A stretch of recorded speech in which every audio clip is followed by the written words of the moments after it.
Maraming rider ang nagtatanong, mas matibay ba talaga ang carb kaysa FA? Sa tuwing may bibili ng motor, laging may maririnig na ganito.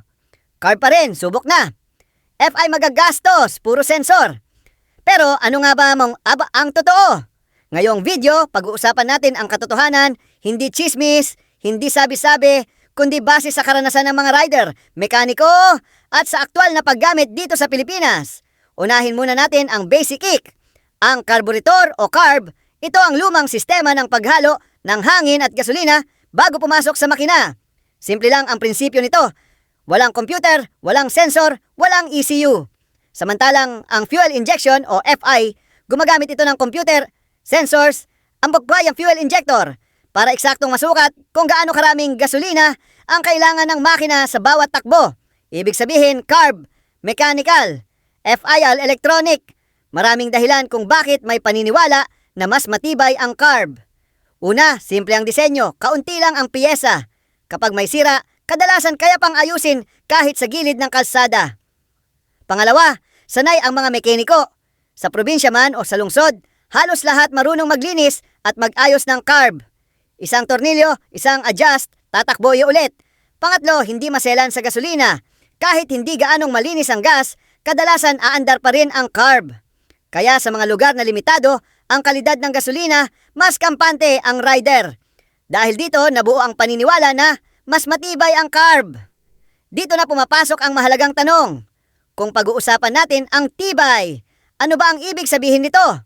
Hindi ba dapat kasama dito ang tibay sa pangmatagalang gamit, tibay sa araw-araw na biyahe, tibay sa konsumo ng gasolina, at tibay sa performance? Dito pumapasok ang fuel injection. Ang FI ay hindi madaling na masira kung maayos ang paggamit. Ang problema lang, kapag nasira, mas mahal ang piyesa at mas kailangan ng specialized na mekaniko. Pero kung aalagaan mo ang FI, parang tamang gasolina, regular na maintenance, iwas sa illegal wiring, iwas sa baha. Kaya ang tumagal ng FI ng maraming tataon ng walang major na problema. Ang totoo, hindi sila naglalaban sa tibay, magkaiba sila ng kaaway. Kalaban ng carb, dumi, baradong jet, maling tono, pabago-bagong panahon, kalaban ng FI tubig at baha, electrical issues, maling modifikasi, sirang sensor. Ibig sabihin, kung madalas ka sa baha at rough use, mas delikado ang FI kung hindi ka maingat.